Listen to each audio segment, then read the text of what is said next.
Hello and welcome to Alternate Ending, where we are still discovering good movies, one bad movie at a time. I am your host for the week and for the last time in 2025, Brennan Klein, and with me are two familiar voices. On the one hand, we have Caleb Wimble. How are you doing, Caleb? Howdy, I'm doing well. Thanks, Brendan. Good to be back. Excellent, good to have you back. And we've also from the other end of the planet slash country. Sometimes it feels like a planet of its own. We have Brian Fowler. How are you doing, Brian? I'm doing good, Brennan. How about yourself? I am doing okay. This is my second podcast recording in the past 24 hours and my fourth in the past week, so I'm a little Mm. fried. But I'm very excited to do our January preview, which is what we are gathered here today to do. But first, normally we do the movie roundtable at this point where we each talk about a movie, but unfortunately, we are recording this on the morning after the murder of Rob Reiner and his wife, Michelle Singer Reiner. The exact details of which are still in flux in the news, but it is not great.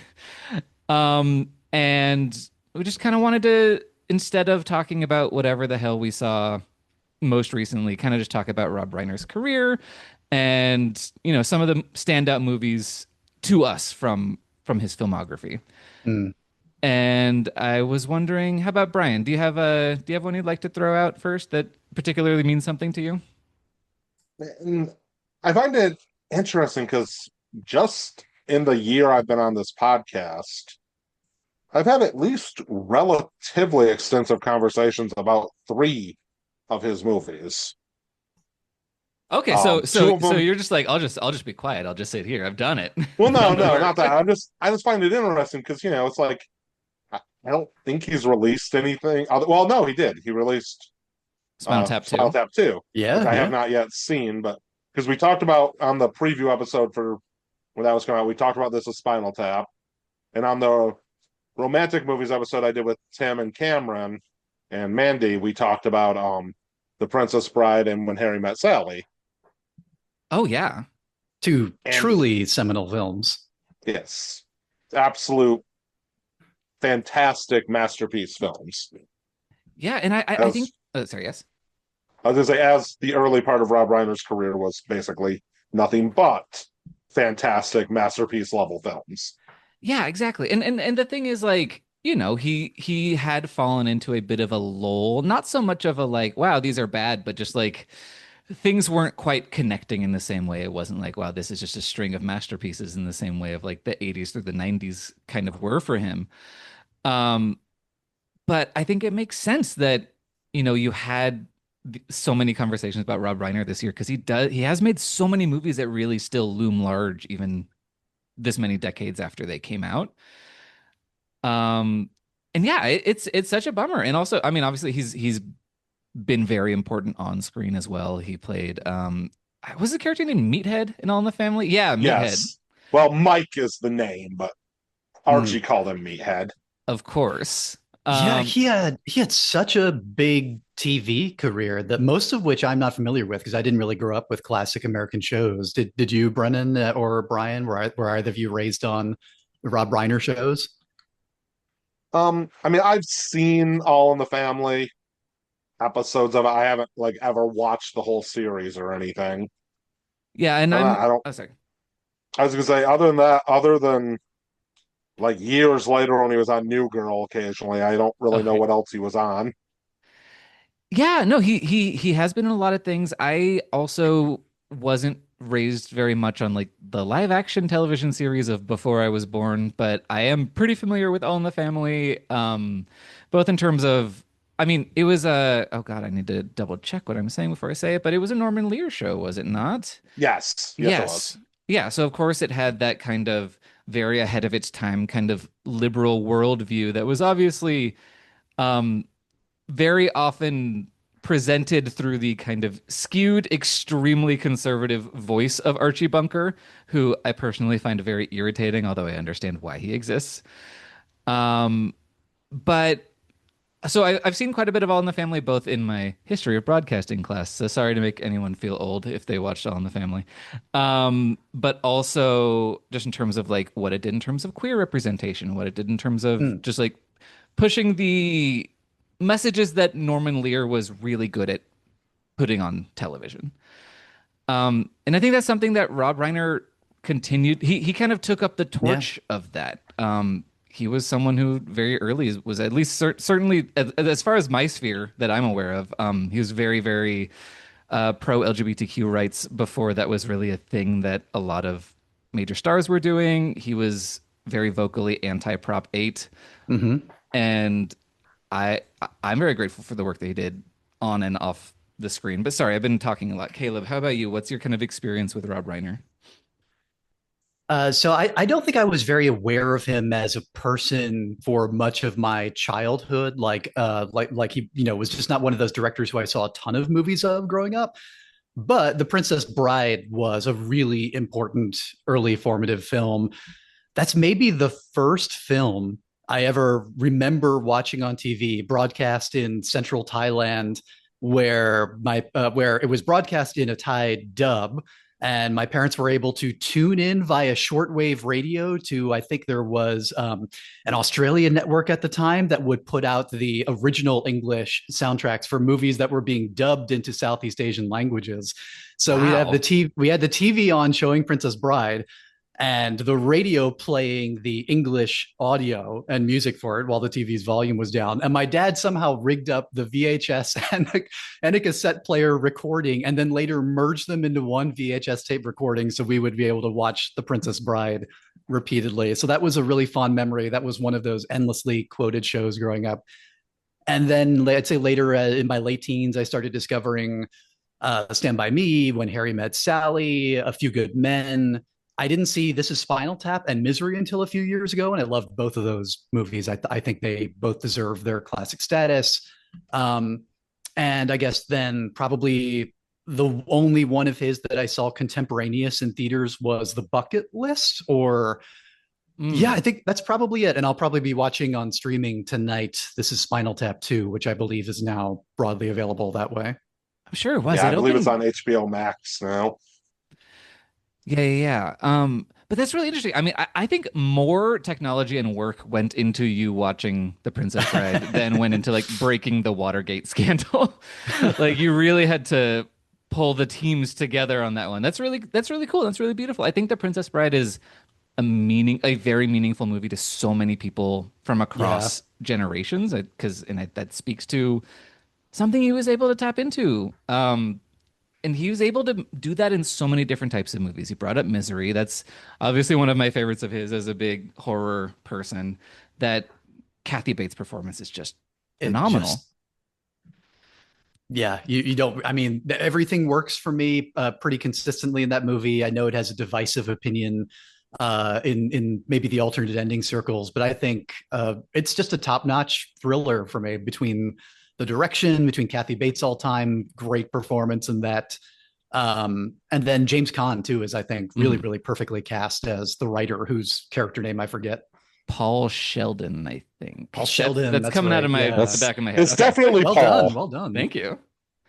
And also, not just his impact as an actor and a director, but he's co-founder of Castle Rock Entertainment, Hmm. Oh, I don't think which I knew is that. yeah, it's from Stand By Me. It's the Stephen King town, and the body is Castle Rock. Well, yeah, I mean, And I I know mean, that I know Castle Rock is Stephen King. I know that Castle Rock Entertainment exists, but I didn't know that he specifically yeah, was kind yeah, of. it's him and some other people, but yeah.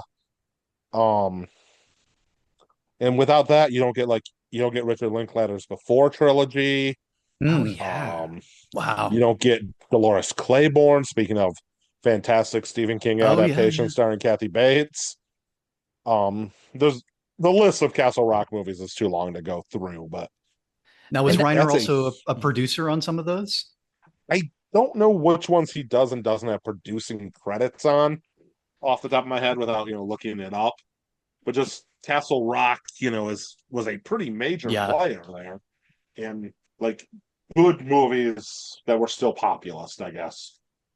yeah, and that's kind of the thing because I mean, he does populism in a way that is different from what Steven Spielberg does. Mhm. But he is one of those types of filmmaker who is he is an auteur. He's able to work in a bunch of different genres, but they tend to be crowd pleasers. And that is not mutually exclusive from being good works of art. And they're able to like blend those two things really well. Yeah, it's like if you just look at the first, I think it's seven movies he made between 1984 and 1992. This is Spinal Tap, The Sure Thing, Stand By Me, The Princess Bride, When Harry Met Sally, Misery, and A Few Good Men. I've not seen The Sure Thing. The rest of those, there's not a movie Mhm. in there I want to say is good. And then he Yeah. made North. Then he made North, and well, Look, all good things end eventually. everyone deserves Oh, to get a North out of their system. that's the child who's traveling up to the north. Oh gosh, Yes. Elijah Audition. Well, his Wood. name's no. It's Elijah Wood as Mhm. North. He's auditioning new parents. Right. It's a terrible movie. It is one of the all-time great Roger Ebert negative Yes. reviews. And one of the things Ebert says in it is about how he holds movies like When Harry Met Sally and This Is Spinal Tap as, I think he said, Mhm. a totem against this movie. And he's sure that Rob Reiner will recover, possibly sooner than I will. Oh my goodness. When you look That's at his great. filmography, I'm not going to say he never made another good movie, but he never got close to that stretch before North again. It's Mm. like there's movies here that are well received in there, and there's also movies that really aren't. And then there's, like The Bucket List was a big hit, and that might be the biggest hit he had after North. I think you must be right. The bucket list was definitely, I never saw the bucket list, but it definitely became a sensation. And I think is more or less responsible for the resurgence of people using that term, the bucket, like Yeah. this is Yeah. on my bucket list. Yeah, I don't think I'd ever heard that term before I saw the trailer for the movie. Yeah, I think I it think brought it's that. also Mm. weirdly the movie I've seen the most often in dentists and medical offices and waiting rooms. I think I've seen it 4 or 5 times in fragments, like while back in a chair getting my teeth cleaned or sitting in a waiting room. That's so funny. I Huh. mean, it is kind of that platonic ideal, I guess, of like movie for grown-ups that isn't like very challenging in terms of its Yeah, content. yeah, exactly. Um, but I mean, the thing that I think about the bucket list the most, the thing that I am most happy about it contributing to the world is there is the joke in Easy A where Emma Stone's parents are choosing the bucket list to watch for their movie night when she's trying to go out with her friends or whatever she's up to. And there's a very good scene where they're discussing the bucket list. But yeah, what I wanted to say, like a movie that I particularly wanted to pluck out of that pile is Stand By Me, Mhm. which should be a movie that I dislike very much. I don't really like the type of movie that it is. I don't really like the corny boomer nostalgia that it's playing with. I don't like, I mean, the type of like boys adventure movie that it is, plus Corey Feldman is very much giving The Goonies, which is a movie that I do not like. I kind of hate The Goonies. I'm with you. Hell yeah. The Thank you, Goonies is not Caleb. a good I movie. didn't see it till adulthood, and it had virtually no appeal other than the sets at that point, I think. I liked it as a kid, but for whatever reason, it didn't hit the nostalgia button when I revisited as an adult. I just was Hmm. like, what the hell was wrong with me? Well, yeah, no, I will Unlike say, Stand By Me. yeah, exactly. But I will say, I mean, well, the Goonies, like, it accurately replicates what it is like to spend a lot of time with 12-year-old boys, and that is a vile thing to do.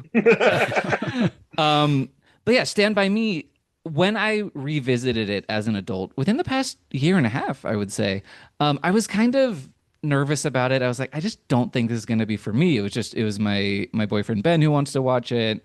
And I was like, I'll go along and just see how it is. And I was really bowled over by how emotionally vulnerable that movie is and how much it gives respect to the interior lives of young people. Yeah.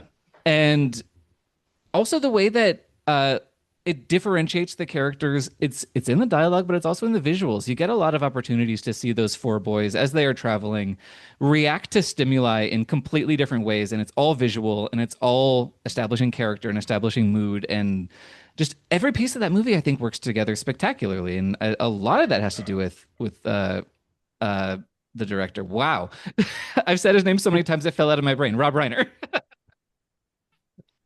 Um, but yeah, are there any other which titles? Yeah, was what was that? I was going to say, I think that was, as I remember, pretty. There was it was a difficult task getting the performances and the relationships between the kids in that film, and I wish I had had the chance to better remind myself of all the production history behind there. But I think Reiner, if I remember, had to sort of engineer a forced bonding situation for Oh, the kids to get those performances out of them. Had to take them out into the forest, have a sort of camping experience, something that affects. And I wish I could recall more of the specific details. And there were some parts that were maybe, wow, he's really going hard on these, these kids ranging from what, probably 11 to 16 years old for most of that cast at the time, and yeah, River finding Phoenix a might have been 18. Like he's definitely the one that was like, okay, you're No, he way was like older than 15 or me. yes, 16. Okay, okay, and okay. he really stands out as a talent too Oh my among God, yeah. that set of kids. Him and oh god, I'm having one of those days too. It's Kiefer Uh, Sutherland. Kiefer oh oh, Sutherland is God, the is the bully? bully.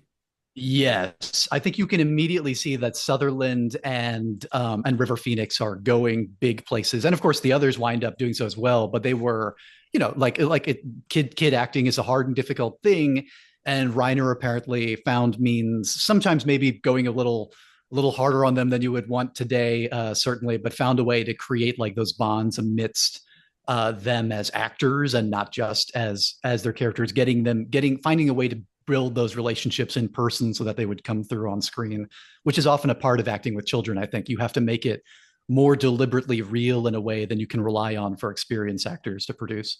Yeah, and the thing is, almost all good child performances are good directing jobs. That's kind of Yes. you have to direct a child well in order to get a good performance. Almost always, unless you've got like someone who's just preternaturally skilled. Like I kind of think young Dakota Fanning kind of just brought a lot of that to the table, you know?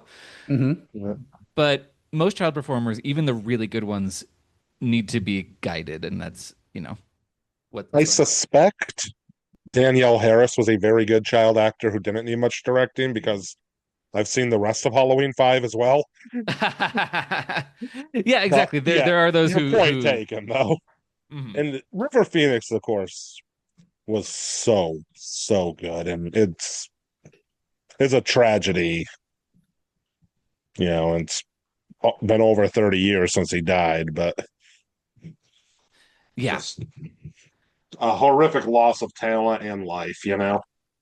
Yeah, there's a lot of that going on right now, I guess. It's just Yeah, it's it gets harder and harder to watch certain movies like this where it's just like, okay, well, we Mm-hmm. lost River Phoenix, we lost Rob Reiner, and Rob Reiner lived to a much older age. He was 78 when he passed, but it's just like he just it was not the right time. It was not the right way. It just feels it's not the like the James Dean tragedy of like cut too short, but it's He just just still really he just made upsetting. and Yeah. promoted a movie. Yeah, I mean he's Yeah. been on the promotion circuit for This Is Spinal Tap too. Seeing fans, being at Comic Con and everything, and doing the whole tours. Like he's still working, still active, and who knows what other things were cut off at this point. Yeah. So yeah. it's we're all still kind of processing Mm-hmm. the facts of what's going on, and that's still a lot. But what he leaves behind in terms of a filmography as it stands is so enormous. Sorry, were you gonna say something, Brian? I was just gonna say, speaking about like his filmography, did either of you guys watch? I didn't, but did either of you guys see the movie Being Charlie? No. Oh no.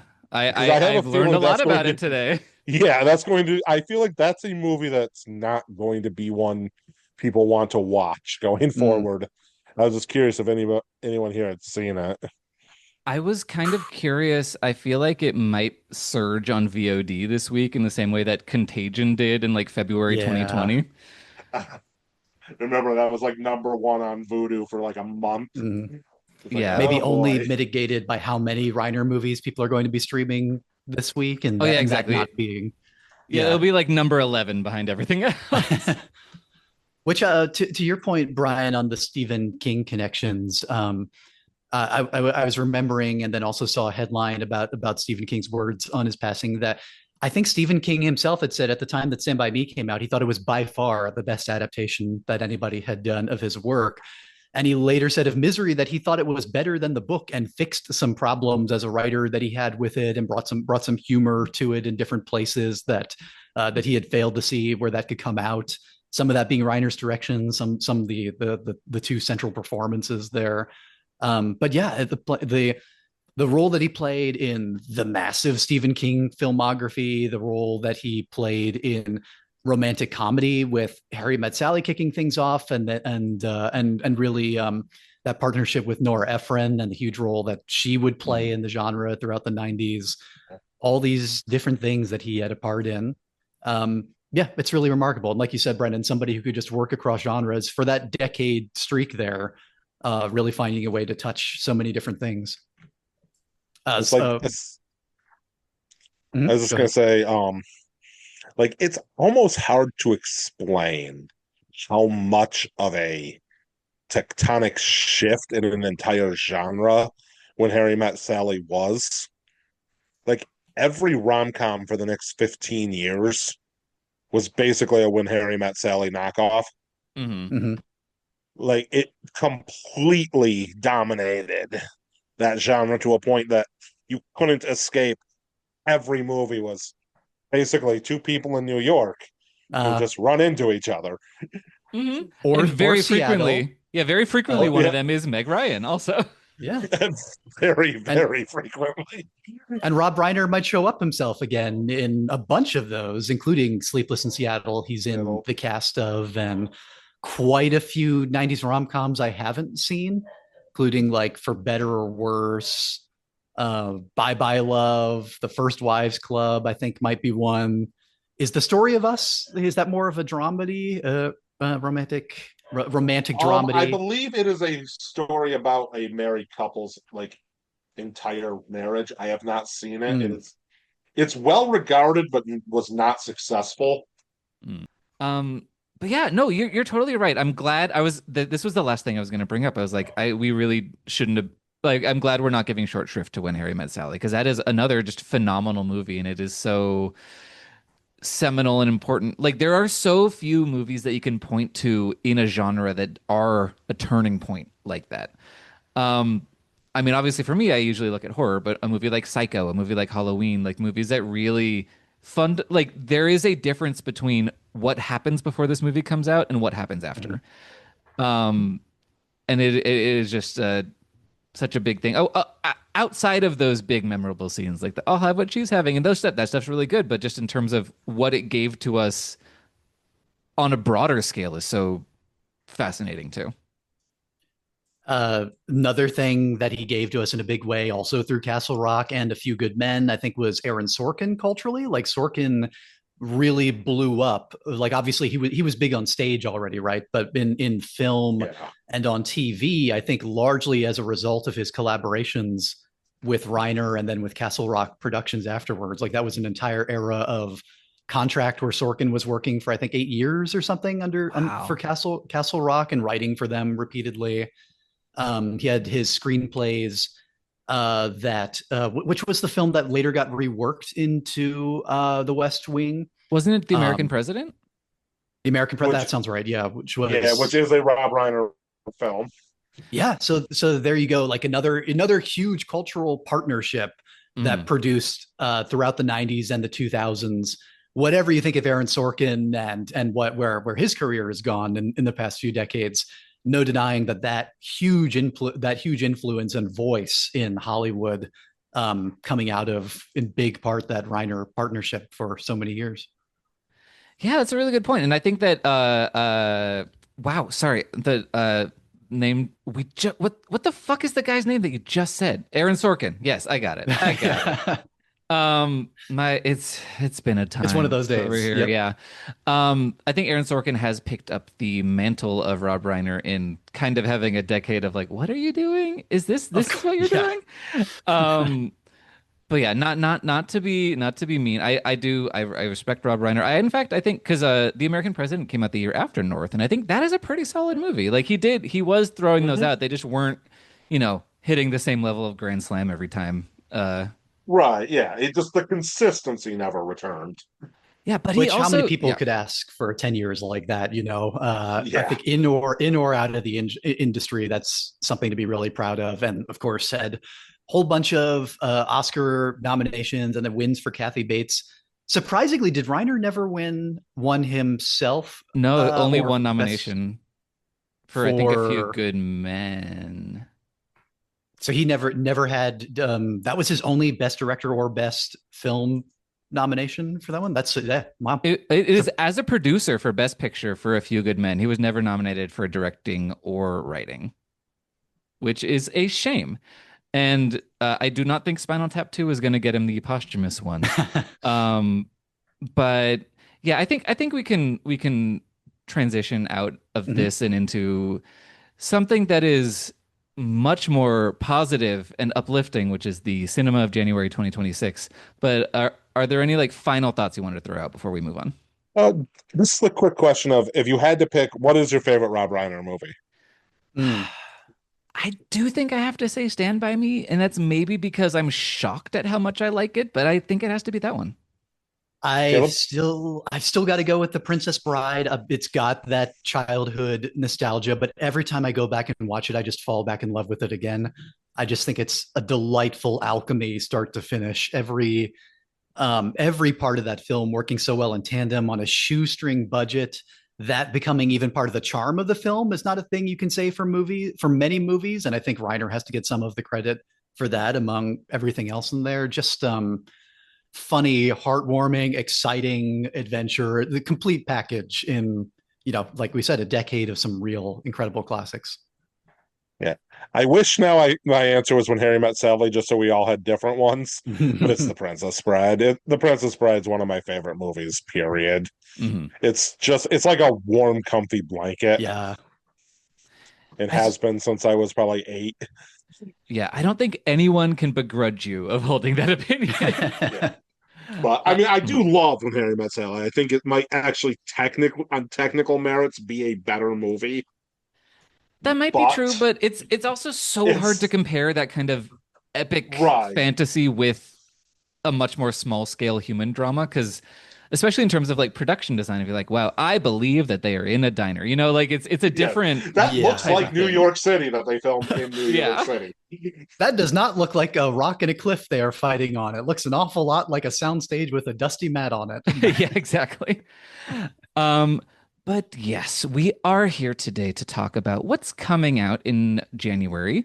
We're gonna see if Nothing. 2026 is, oh my God, yeah, it's gonna be a quick episode. Um, we'll see if 2026 is any better than 2025. I think 2025 has been pretty disappointing for me, but I don't think January is going to be the time to do it. Um, First of all, we are going to go weekend by weekend with the wide releases. January 2nd, we're getting nothing. That is pretty common. The first weekend of the new year tends to be empty unless you have something random like Megan, which became a huge hit that first weekend of Mm. January 23. But most of the time, you're not getting anything. So we're going to skip right to January 9th. Gerard Butler returns to the post-apocalypse in Greenland, migration. Did either of you see the first Greenland movie? No, and I had honestly forgotten it existed until I Hmm. started looking this one up and saw that it's some places have it listed as Greenland 2. Yep. It's like there was a Greenland. Yeah. Oh, that was that movie that I saw a commercial for and never saw. One whose title does not at all lead you to expect the sort of movie that it is, I think. No, not at Which all. No, I did I not know it saw was a post-apocalyptic movie until I was looking at this one. Oh, I I think really it. didn't.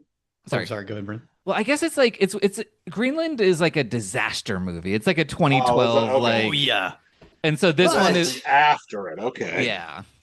I saw Greenland for the first and only time earlier this year, and I was surprised that I didn't hate it. And I've really thought the first two acts of it were shockingly some of the best I've seen in a Roland Emmerich style. The world is blowing up kind of movie, like actually compelling character drama and Hmm.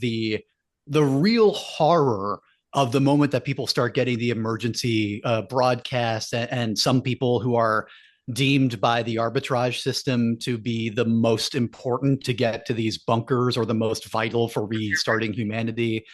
Um, all of that is pretty taut and tense and terrifying the way when families are split up.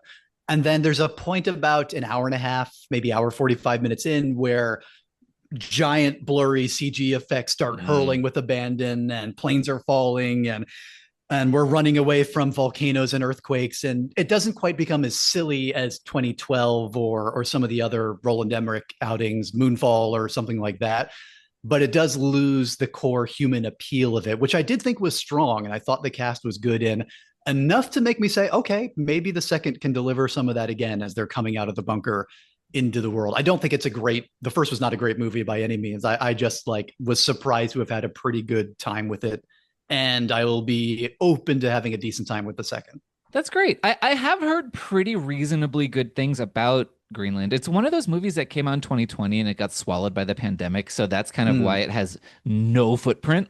But I think like does Greenland 2 look like it's going to be great? Not really.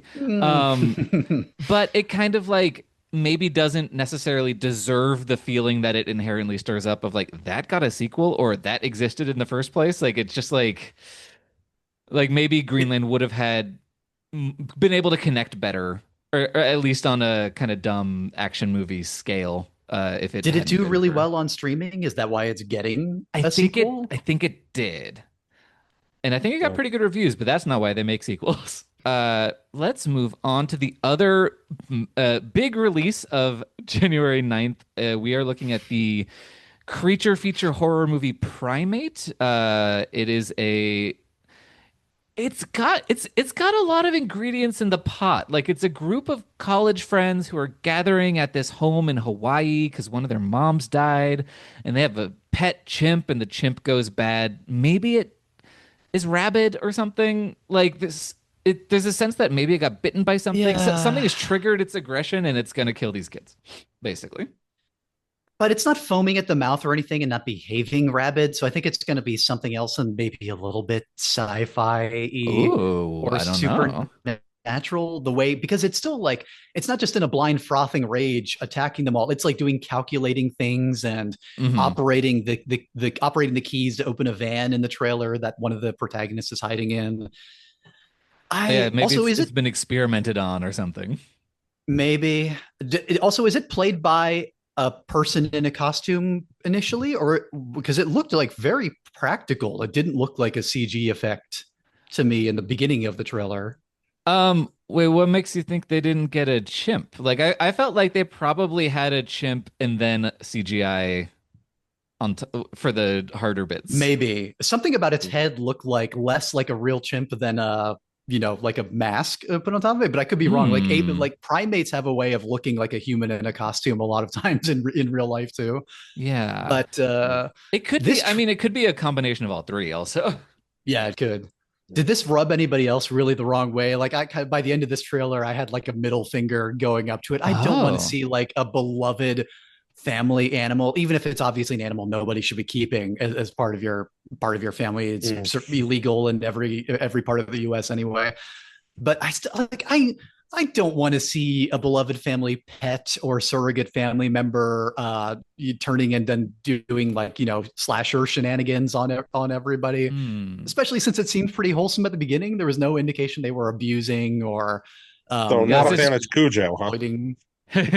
well, is I Cujo mean, because Cujo is not like Cujo's He's not not. Dee Wallace's pet, like it's No, it's no, not. But and still, and just part of what makes Cujo such an effective horror story is that you're in Cujo's perspective and you're watching this poor dog who is a loving, family dog, like in his mind going, and it's the tragedy and nasty, bleak horror of that. Whereas this movie did not feel like it was really trying to mine the rich emotional depths of no. that sort of betrayal. It seemed like it was going for, Anyway, fairly standard schlock yeah. slasher kills. but I mean, my yeah, sorry. uh, my big thought about this is I was not a big fan of the movie Nope a few years back, Hmm. but Okay. if there was one thing I really, really, really liked in Nope, Mm-hmm. it was the scene where the chimp murdered a bunch of people. That's a good scene. I think that might be the or best scene multiple of. scenes. Yeah, I think that might be the best work of Jordan Peele's career in that sequence. Where the child is hiding under the table Under and the table, watching hearing all the this going on. Yeah. hearing and just kind of seeing little snatches of Mhm. what's happening. And I'm sitting there watching this going, huh. I have a feeling it'd be a better use of my time to rewatch that one scene in Nope for an hour and a half straight than Mhm. watch this movie. Yeah, that might be true. I mean, like Caleb, what you're saying, like that it's kind of lacking that connection. I'm hoping that the trailer is just showing the big splashy bits because it's a trailer and Mm. there's like maybe a little more there. Is there going to be? I have my doubts. Um, this movie does feature Oscar-winning actor Troy Kotsur in a supporting role, so that's something. Yes, it does. Um, this is directed by Johannes Roberts, who I think Mm. has one of the most up and down careers for a horror director. A lot of Um, downs. A lot of yeah. downs. Well, I really, really like The Strangers Prey at Night. I think his Resident Evil Welcome to Raccoon City movie is actually quite atmospheric, and pretty good. Mm. But he directed 47 Meters Down, which I think is one of the worst shark movies that Mm. came to the And big its He screen. sequel. directed both of them. He Yeah. Yeah. directed Uncaged as well. Ooh. Yeah, and that like Indian mythology exploitation movie The Other Side of the Door in 2016. Mm. So, I don't know. Hellbreeder.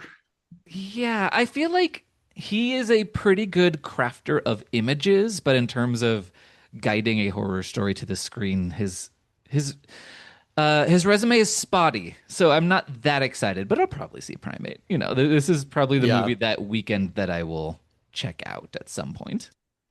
How about you, But as for Brian? someone, Uh-huh. oh yeah, go ahead, Brian. Um, it's entirely possible I'll end up seeing it because it's kind of sort of bordering on slasher movie, and well, I like slasher movies. Yep. And also, as I mentioned at the top of this segment, there's nothing coming out in January. This is the thinnest month. Yeah.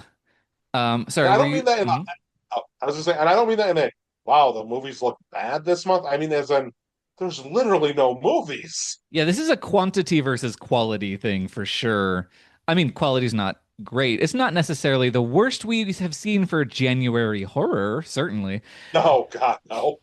Yeah. But Caleb, were you saying one more thing before we move on? Oh, I know. I was going to offer the segue of, but speaking of a director with a better resume and some more consistent horror hits, Ooh, possibly. But I may disagree with you.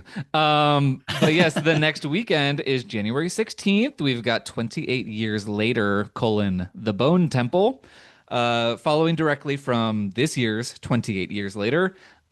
Still got Alex Garland on screenplay duties, but stepping in for Danny Boyle, we have Nia DaCosta of 2021's oh, Candyman. I am very corrected then. For some reason, I thought that this was still Danny Boyle. Okay. Oh, no, no, no, no. Yeah, Danny is No. out. He's just producing this one. We've got Nia DaCosta from Candyman. I think that was a hit. I think a lot of people like that movie. I don't. I think it has good elements, but it's a bad Candyman movie. And I Mm. had much higher hopes than it was able to pay off. I'm curious to see what she does with another movie in the horror genre because she stepped into the Marvels, that was a DOA project that wasn't going to work for anybody. No. So yeah, we'll have to see. Actually thought the Marvels was a lot better than its reputation. Which, granted, its reputation is very, very bad. Mhm. So I'm not saying it's a masterpiece or anything, but I thought it was a perfectly fine, entertaining movie. Yeah, But oh yeah. I think I would say of the Marvel movies that deserved to capsize and lose hundreds of millions of dollars, this wasn't the one. right, I would very much agree with that. But the other thing is I, I have It's for not good. I don't really years like and it. years, I was waiting for 28 days, 28 weeks, 28 months, 28 years, whatever they're going to do. Mhm. And then when they announced it was a trilogy, and like all of my interest just dissipated at that word. Mm. Yeah, I'm yeah. like, no, just make a movie. Make a movie if it's good and it succeeds. Then make another movie. But no, Especially because the sequel hook at the end of the last 10 minutes of 28 years later, infuriating. What a bizarre Uh, way to close to not end the film. Like it's not even an ending at all. As much as yeah. I did enjoy parts of that movie. No, I mean I'm mostly with you. I have somewhat fond feelings for the ending, but am not excited about where it is leading us. But I will have talked about this in a lot of detail in the audience's timeline. I have just talked about 28 years later, the week before this Mm, episode comes out, but you two have not heard it and don't know about it. But I'm gonna shut up because I've said a lot already about that topic. I I'm gonna see this movie. same. Ray Fiennes is returning in his role that was really good, and I like this franchise, even though I'm very worried about its future. But yeah, Brian, are you That gonna about sums wait? where I am. Yeah, great. I think that's a reasonable place because it's so mixed right now. But Brian, did you see 28 Years Later, and will you see The I Bone have Temple? not yet. I intend to watch it. I just haven't gotten around to it because, like I said, my interest dissipated a lot at the word trilogy. But Which I'll is at some reasonable, point. yeah. At some point, I'm gonna probably end up eventually sitting down and watching all five movies in a row when the last one comes out. Well, last of this trilogy anyway. Yeah, we will see if that gets made. They've been They just promising it. officially greenlit it like 2 days ago. It was announced. I Mm. know, but if 28 years later is diminishing, or if the Bone Temple's diminishing returns on the previous They one, which might was on kind of greenlight. middling, yeah, they'll just be like, bye-bye. That's true.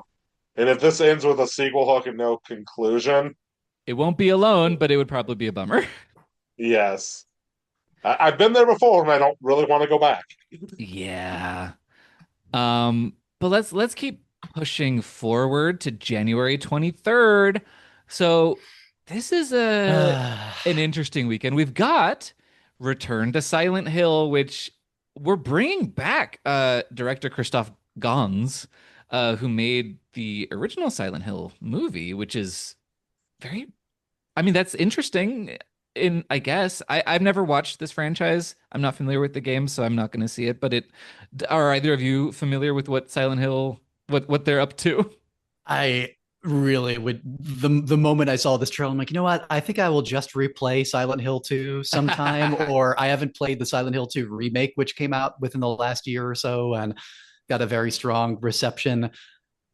Silent Hill is just one of those things to me that doesn't beg for an adaptation at all. A lot of the strengths of it are in the video game medium and what it's doing with the idea of the protagonist that you are inhabiting in Silent Hill 2, especially with James and not really knowing what his deal is as he sort of wanders into this town as you are leading him through it and delving into things that seem to come out of his psyche and piecing together the character that you are embodying as an Ooh. avatar.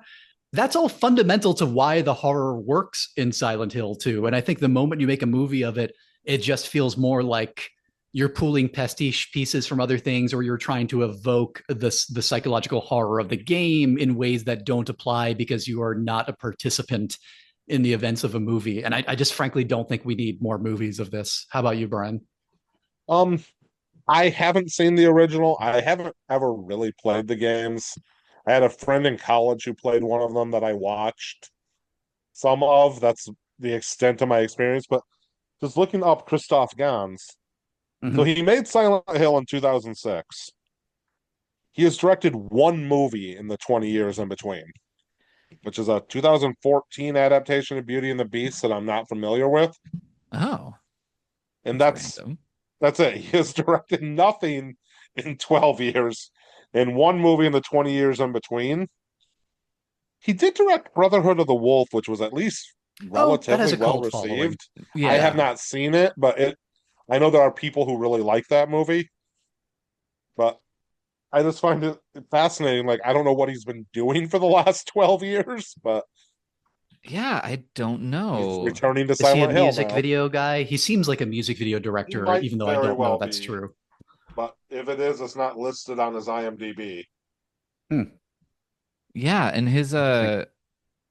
his Wikipedia is very empty also. I was like hoping to see like, oh, is he directing theater? What's he doing? But it's like, no, he's a film Mhm. director and he's made a couple. He portrayed himself in a 2016 mockumentary called Fury of the Demon. And So that's it seems like something. he's been attached to many video game franchises, including an attempted Fatal Frame movie. What was the other? An Onimusha, a Japanese horror action game from Capcom. So he must have a lot of love for games that he got connected to all these and has been trying to make more of them. Brotherhood of the Maybe. Wolf also was a huge influence on Bloodborne, which is probably its biggest legacy. Bloodborne, probably the best game on PlayStation 4. Miyazaki from Software draws very heavily from Brotherhood of the Wolf's aesthetic, costumes, its whole gothic horror milieu. It's all filtered through that film, and then a very heavy dose of Lovecraft. So he's got a lot of connections to games. It seems is the most notable thing about his career.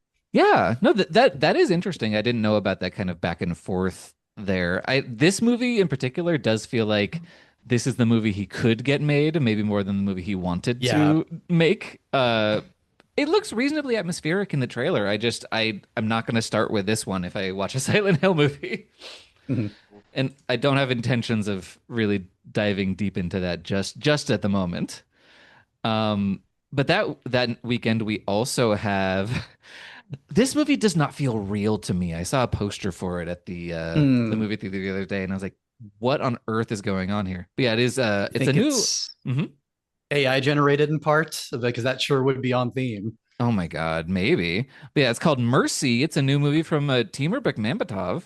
But Chris Pratt is on trial for the murder of his wife, and he has to prove his innocence to an AI judge played by Rebecca Ferguson. And Who is probably the only reason I would see this movie, I'll be honest, would be a mm, Rebecca Ferguson performance. But it's not just an AI judge. It's an AI judge he once championed before that. Yeah, yes. yeah, Like, yeah. you gotta get What a that. There's a backstory with the AI judge in him. Like I'm with man, this concept so far, but like, why 90 minutes? Why does the AI judge give him 90 minutes to prove his innocence? That seems so ridiculous and constrained for the purpose of a movie countdown. Yeah, I don't it just like that way you can make the movie in real time. for sure. Yeah. But to me, it just feels very much like we haven't rebooted Minority Report. How can we do it but make it Yeah. AI and not an IP? Is kind of what it felt like to me. Yeah. Um, We'll just sand those serial numbers right off. yeah. And Especially, oh, you go mhm. ahead. Well, I was just gonna say, Chris Pratt in the modern age leading a Yeah. live action or animated movie, but like Chris Pratt leading a movie and certainly a sci-fi movie kind of just makes me think of Passengers, which was such a Mm. blah kind Oh, of nothing of a movie. I This does know not thrill me. Chris Pratt is an increasingly toxic asset for me and all the people I talk with about movies, I think. But Yeah. I don't know how if the two of you have that sense, if this is like part of the bubble and the people I choose to hang out with. But maybe he still has a broader cultural appeal. But, I'm turning into the Marvel fanboy on this episode again, but I okay. do like him as Star Lord as Peter Yeah, I Quill. did too. I I Yeah. think enjoyed he's him. been good. I think he was good in all three of the Guardians movies. I think he was reasonably good in the Avengers movies, although there's only so much you can do in a movie with 8,000 Yeah, characters. it's like, can anyone be good in an Avengers movie? And is such a thing Exactly. worth I, pursuing? yeah, I mean, I think he was reasonably good, in those two movies. But Outside of that, outside of that, I think you have to go back to what was the name of that sitcom? Parks and Rec. Thank you. You're Just like welcome. that sitcom he was on forever. which I think you really ended have to more go than a back to decade that. ago. Yeah. Yeah. For anything else he's done that I actually have any good feelings about. And I mean, I'm the idiot who watched The Electric State earlier this Mm. year. Oh, woof. But yeah, the thing is, yeah, like through the Parks and Rec era, through the I guess first two Guardians movies, it was really like, Yeah. what can't Chris Pratt do? He led the Lego movie. That movie was really fun. Oh yeah, yeah. Um, yeah, so like I certainly had a lot of goodwill towards Chris Pratt, at least as an on-screen performer for a while. But certainly he has become increasingly toxic off camera, and that is That it's hard too. to not have his other work be colored by that, but it also just seems like he's really coasting. Yeah, I would go back to 2015, which is when Parks and Rec ended, and then he starred in Jurassic World as the absolute Oh, worst part of that movie. I just cannot stand him in those He is films. so bad in those all three of those movies. He is bad Yeah, in. yeah, I just think that's the snowball at the top of the hill that we've yeah. pushed. Like he was still doing some stuff in 2016 that you're like, oh, I like that.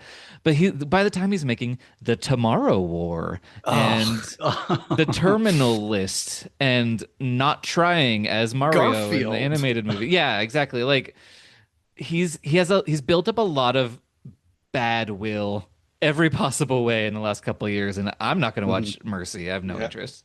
Nope. I mean, maybe if he sits down and does something with James Gunn again, he'll actually try. Yeah, maybe he's knocking on DC's door right now, like, hey, what do you Yeah. got? Though I think Gunn is positioning himself on the other side of that culture war divide that is opening between the two. Yes. So who knows This if is that'll also happen true. again. Yeah, who knows?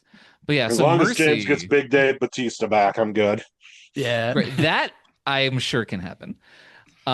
And then another director, just kind of returning, another genre director in January on blah blah blah. On January 30th, we have Sam Raimi making not a horror movie, but it's like a survival thriller called Send Help.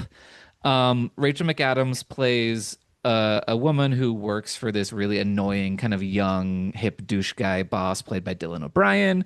And they end up being stranded on a desert island together and having to survive. And she kind of takes the power. It's kind of Triangle of Sadness a little bit, but horror-y and Sam Mm. Raimi. And it's written by Damien Shannon and Swift. What's Swift's first name? Mark Swift. Mark Swift, yeah. Who wrote The Freddy versus Jason and Hmm. uh 2009 Friday the 13th.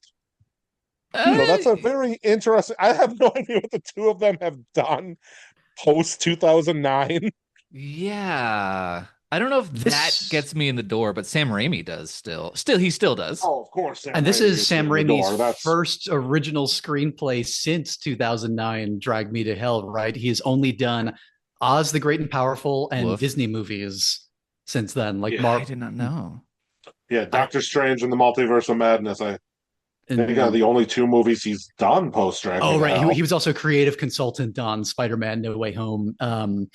But yeah, Mhm. he's really, this is the But he thing that's didn't. bringing him back. So I am curious to see. I don't know if it came through in the trailer what was special about the screenplay, but if it's bringing Sam Raimi, the auteur, back to Hollywood, I'm interested per se in that. And with so little to watch, this might be the one I go out for in January.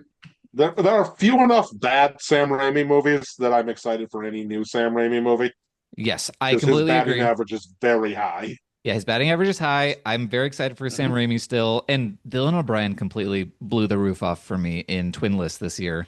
And I Oh don't yes, hmm yes. I don't think this movie is gonna be like a real performance showcase, but I'm very excited to continue seeing what he does. And I love Rachel McAdams. Like the people Yeah, here are yeah. exciting. Also, I was looking up Shannon and Swift, and they are two of the six credited writers on the Baywatch movie with Zac Efron and Oh The God. Rock. Okay. Okay. So they got the full on screenplay credit as opposed to the story by slash whatever other credits there Yeah. were. Um, but that maybe excites me a little less. But I that this movie I think could at least be a pretty good 6 out of 10. Like we're not gonna knock it out of the park, but we're gonna get a couple bases. It might be Yeah. nice. Camera's going to do some cool stuff because it's Sam Raimi. Yeah. And when he returns to the genre, he tends to have a good time. Drag Me to Hell is so fun. It's so good. Oh, I Yeah. love that movie. Yeah. That's good. It's nice. This might be the first time on a monthly preview that I've hosted, certainly, that three people have been excited about a single movie, even even once. Well, I think Um, The Long Walk. Didn't you host hmm. the one where we talked about The Long Walk? Oh, I did. Okay, that So came out in what, second time. September? Yeah. September, yeah. But yeah, anyway, we do have a couple minor or limited releases kind of kicking around this month. It's something. I think I want to start with you, Brian, because I have a guess of what your pick is going to be for the one you want to bring to the table. Oh no, that's easy. All You Need Is Kill. Yeah. I Yeah. figured. I loved. I've not read the novel.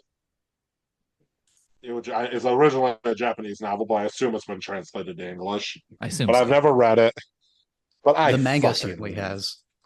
I fucking loved Edge of Tomorrow, Live, Die, Repeat, whatever name it wants to go by. And that movie deserved to be so much bigger of a hit than it was. Mhm. And it being unrestrained anime, I can't wait to see that. That's going to be awesome. It's exciting to see how colorful and strange the aliens are in this too, which is not a thing that came through in Edge of Tomorrow. I also quite liked Edge of Tomorrow, Mhm. and not having read the novel or the manga for this, yeah, aesthetically, I'm into it. The characters appear to be hand drawn, while a lot of the backgrounds are 3D. Was the vibe I got from the trailer, and a lot of zooming 3D camera, which I'm always going to prefer traditionally hand animated backgrounds, but maybe they're doing some sort of hybrid painting over the rigs on this one. I just was really into the main character's design. She had a really expressive, um, colorful, almost watercolory, but with more penned lines appearance, and then the flowery, explosive, almost arrival like alien flora and fauna that we saw in the trailer. That was really appealing to me visually. Yeah, I'm intrigued by this too. I don't know that I will rush out to see it necessarily. I feel like I have other priorities and like I'm just not uh I I need to get more into anime. I'm not opposed to the idea of anime, but anime features is something that I just have not really dipped that much of a toe in. Mm. And I just feel like I have a lot of other ones that I should probably see first and like get a grounding in. But yeah, Edge of Tomorrow with an improved color palette sounds pretty good to me too. Because I really liked Edge of Tomorrow, but I thought specifically the color presentation of like the third act is really, really bland and Yeah. You not don't like something that brown? appealed to me. Not a You huge don't like fan. brown with brown What and about some gray? highlights of There's brown? some gray there. Yeah, there were some gray highlights to the brown. Yeah, so yeah, I don't know about that. But what about you, Caleb? Is there a limited release that's kind of jumping out at you? Mine was also All You Need Is Kill. Oh, fine. Yeah. Other than that, I am tentatively interested in Dead Man's Wire, the new Gus Van Sant, or Gus Van Sant, I actually don't know how, starring Bill Skarsgård and, is it Dacre Montgomery or Decray Yeah. Montgomery? I'm not sure how his name's pronounced I either, bet but I bet it's not French because he's Australian, so I bet they have Okay. some sort of like total wrong way to say it. and And I'm also saying they dragged the Americans would corpse too. of Al Pacino out for this. Oh, Oh, and did they? I sort of missed Yeah. him in the trailer, I think. Well, he's third billed on IMDb on it. well, that's So really interesting because the premise really reminded me of Dog Day Afternoon. So that's really kind of cool that they got him. Oh, what a! well I saw now you that for the just set first the time this bar too year. high. What a classic! Oh, Oh, you just saw that for the first time? it's yeah, and it's so Oh, good. I such a was good blown away. movie. So if this can pull some of that riz, I guess, then we'll have something worth seeing. But the trailer I saw was very well constructed, very tense. It really sold Montgomery's lead in this. I think a lot of intensity and felt like somebody that you could convincingly watch holding people hostage in a saw trap for an hour and a half while trying to get himself exonerated in some way and get a guilty confession out of. Was that Al Pacino then that he's trying to get the confession from? I'm not sure. I And didn't Carrie see him in the Ellis. trailer either. It was just when I looked at the cast list, I was like, oh, Al Pacino's in here. And Coleman Domingo, who that's a huge get. Carrie Elwes, speaking of the Princess Bride. Yeah, there's some potential here. It's drawing really good talent, good trailer. Um, And wait, I think you might be slightly mixed up. I think Bill Skarsgård is the villainy guy, and Montgomery is the hostage. I'm pretty sure. oh, Um, you're right. It's Bill Skarsgård. Okay. Um, didn't recognize him with the haircut and mustache here. So okay, so he's holding Montgomery hostage and then trying to extract a confession of some horrible crime sin from Al Pacino. And then somewhere in the mix, the rest of the cast here. I'm not sure. I was oh yeah, yeah. No, I sorry. To be honest, I had like all the trailers queued up on YouTube, and then like partially I was get ready for the day. Then I had it set up in the shower. I'm half watching them in there, so No, getting little glimpses of these slates here. it's all good. And both of them are wearing like history wigs because it's set in the Yeah, 70s. So you're yeah. like, who the hell are these people? Um, I I'm excited for this movie. I just post Barbarian, I've really wanted Bill Skarsgård to get a really good live action role where he's actually showing his face and not hiding behind monster makeup. And a lot of his movies have either not done well or been quite bad. So I'm really hoping for something to click with him. Sorry, Brian, were you And going to it, say something? I was just gonna say, Gus Van Sant, he's been yeah, very hit or miss in his career for me, but the Mhm. hits have been really good.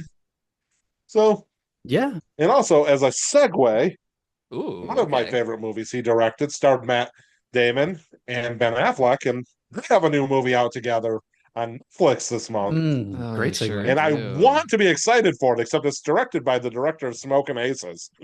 That just kind of made me go, oh, huh. Yeah, The Rip. It looks pretty. It looks like a pretty bland kind of grim, dark crime Yeah, thriller. I mean, it's on Netflix, so there's a decent chance I'll end up giving it a shot at some point just because, I have Netflix. Yeah. That was the reason I didn't even watch the trailer because my Netflix original. This is not going to be something I care about, which is Netflix original by the unfortunately, director of Smoking Aces. yeah. That's just where I'm at these days. There's like like what 1 in 50 Netflix movies feel worth my time, and they're usually not the ones presented as Netflix movies. Like when you see, oh, this is going to be their good movie this year. Yeah. This did not appear to be one of those. Did not like not a high confidence screenplay that actual movie studios were chomping at the bit to produce. Yeah. Yeah. Just like a lot of January, it's kind of just like meh, and that's what January historically is for. So maybe we're finally kind of returning to that after the pandemic kind of switched up when in the year movies were coming out for a long time. Yeah. I'm looking at this list of this minor releases. Like, I'm not that excited. I'm going to watch the Tom Blythe Netflix rom-com People We Meet on Vacation, which is adapted from a book that I've heard is quite good. Um, but like, I, I guess I'm on principle vaguely interested in the Daisy Ridley zombie movie We Bury the Oh, Dead, okay. but Mhm. it Could be. the trailer's giving me nothing. Yeah. Um, Like the trailer literally says our zombies are different or these are not the undead and I'm like, you really want to make that promise right now? I'm not sure I believe it, but yeah, no, I want it to be the undead I know. I just want people to make really good, reliable zombie movies and not reinvent the wheel on that one. It I'm looks like surprised it's your oh, sorry. I was going to say, Brendan, I'm surprised your pick wasn't The Moment, the A24 movie starring Charlie XCX as sort of what would you call this? Like a career dramatization of the moment that she's been in the last 5 years. I'm honestly kind of sick of Charlie XCX. Uh, Um, I have liked her on and off periodically throughout her career. She's been always been an artist for me where like every 3 songs I'll like one of them and be like, yeah, this is really fun. mhm, But I am an avowed hater of Brett. I thought that album was awful. mm, Um, and that really blew her up, and she's appearing in everything. She had a minor role in 100 Nights of Hero, which I watched this year or this month. And she was fine, but she like appeared in yeah. the Amazon series Overcompensating, which is a great show, and I think she does a really bad job in her cameo as herself. Mm. Um, Though this and movie to It some degree seems to be about her being over Brett hardcore and being well, forced into that role for much and longer than she was. it appears to be the featured debut of somebody who made a lot of her music videos as well, and also Mm. Billie Eilish music videos and such. I just don't So know about that. I don't know. I Um, watched the Weekend movie from last year. yeah, That was hurry up tomorrow. thank you. I had forgotten the name. I warned you never to watch that, right? Mm. Like Yes, you and I did not specifically. watch it. Good, good, good. Anyone who has photosensitivity, do not watch that movie. Mm. But also anyone who has taste, maybe consider skipping that movie. Yeah, maybe But so much. like Oh yeah. one A, I think it was A24. But anyway, one movie about a pop star reckoning with where he is in the world was that was enough. I don't need the second one. Mm. Yeah. I would say a movie that I would kind of at this moment in time that I would rather watch than the moment. Still not gonna watch is Kids Bop Live, the concert movie. Fathom Events is bringing a Kids Bop concert movie to theaters in 2025. And I would love to know what the decision making process was like I, there. I That's really didn't know fascinating. Kids Bop was still a thing. No, What is didn't know Kids at Bop? all. Oh, it's Oh, kids singing often censored oh, versions of whatever the current pop songs are. Okay. yeah. So it's like a bunch of anonymous, vaguely talented children singing simultaneously with not really harmonies. They're just like singing the melodies together. Of like Pink Pony Club, um, or It's I think it dates back all the way back to like the Backstreet Boys, Britney Spears, yeah. NSYNC era. Uh-huh. I had honestly just thought it died with CDs. Yes, me too. This was very much the era of like, now that's what I call music. Like that's when Kids Bop was really, Yeah. And I guess What do they do playlists on Spotify or something? I Like it's guess. the new Kids Bop 9000. I guess Jesus. they did the Chuck E. Cheese music, so I would recognize some Oh, of their work from would you? that era. Okay. But what is the appeal of like what child wants to listen to other young children sing a famous pop hit rather than just listening to the censored version of the Oh, pop oh album? yeah. I don't think there are any children who are fans of Kids Bop. It is just Okay. parents who are like, you have to listen to this version. And also, I don't think anyone's saying that these days, or at least able to police it to that level. But yeah, they censor the craziest lyrics from everything. Like, Mm, they obviously, it's whatever song is big, but they just change the words. I think it's hilarious. Like when they did Kesha's TikTok, this is how old Kids Bop is. But in the line where she's like trying to get a little bit tipsy, they go uh-huh. trying to get a little bit silly. Oh God. Can you imagine having the job of being the guy who Ugh. rewrites songs for Kids Pop? Oh my God, yeah, the Bowdlerization of these pop songs is it's so grim. Um, whoa, there was one more that I Oh was my thinking God. of. What was that? Oh, I was just reading what they did to I Love It, to the I crashed my car into the bridge, I watched, I let it burn. Apparently, Kids Bop version is you drove your car across the bridge, I watched you let it turn, Yep, which is it's all stuff like that. the It's song. so How does the song make any sense at that point? yeah, it's so It doesn't needlessly need to. wholesome. It is wholesome in a way that is so vulgar to me, actually. Like, Oh, Yeah. and the things Yeah. that they choose to censor, like they probably even censor the word party sometimes. Like it just it's it's grim, but I'm fascinated by the cultural object that is Kids Bop. hmm. It seems like such a British thing, though I gather they're an American company, but this seems like a very British mode of Bowdlerization of art.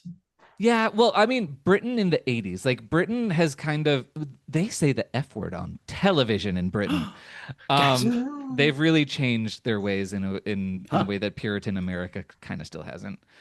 Um, but yeah, that's January 2026, everybody. I think that's gonna do Well, it. Oh, Hey. we did mention every movie on our list except one. ooh, okay. That's one that we don't know is actually exists.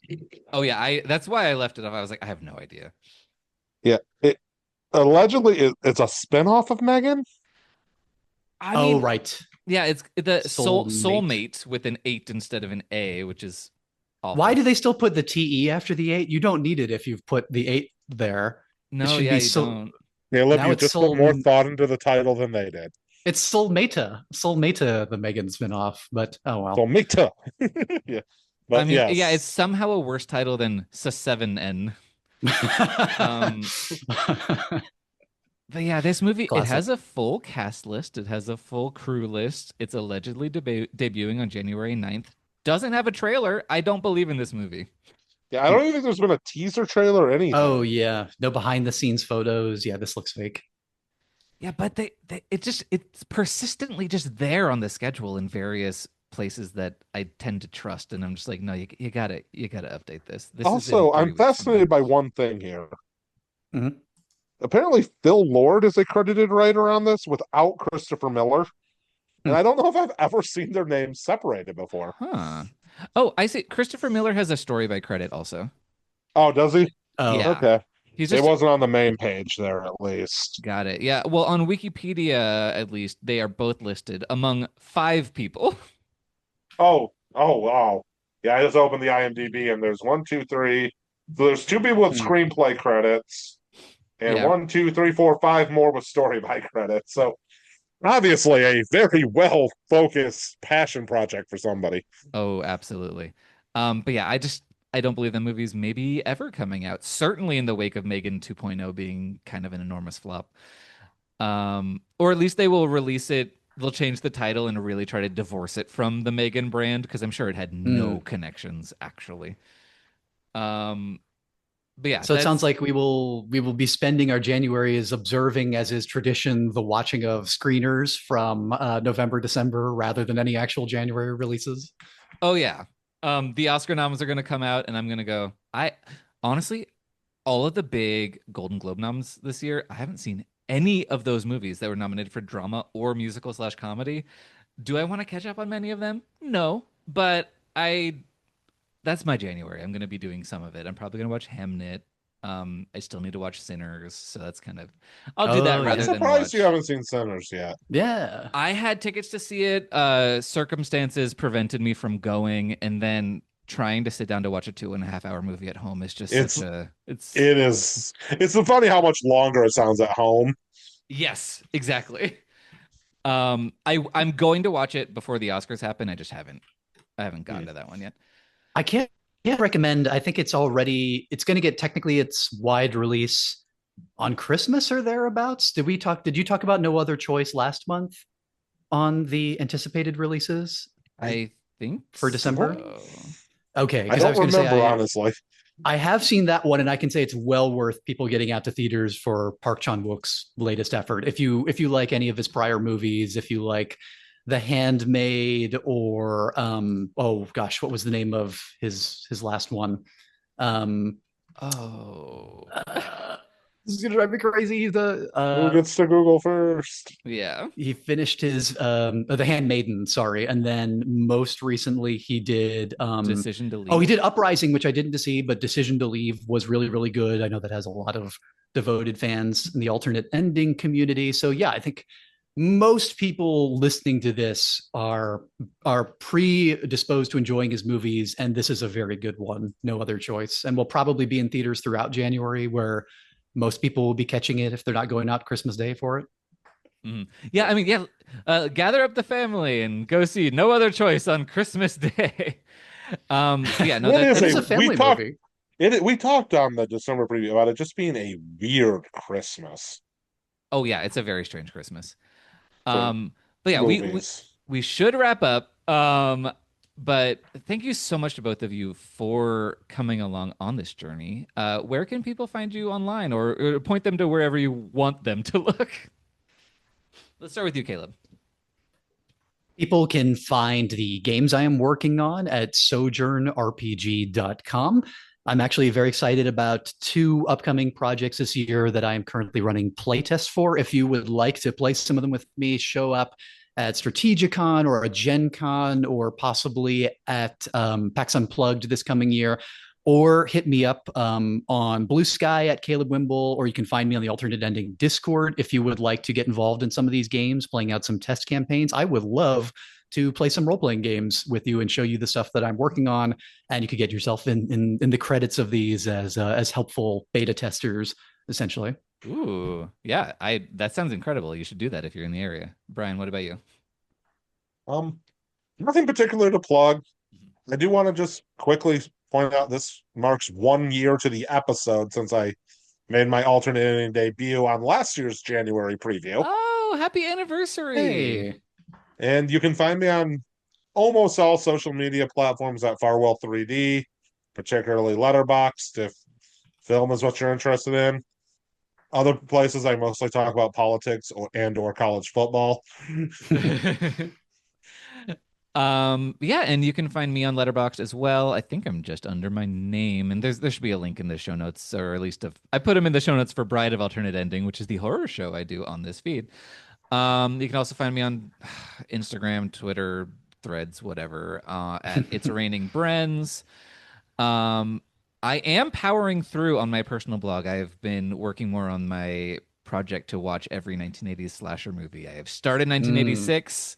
We're rolling forward. I'm moving forward on that at a pretty steady clip. So if you want to keep an eye on that, you can And follow that's there. Jiffy That's Pop great Culture. progress.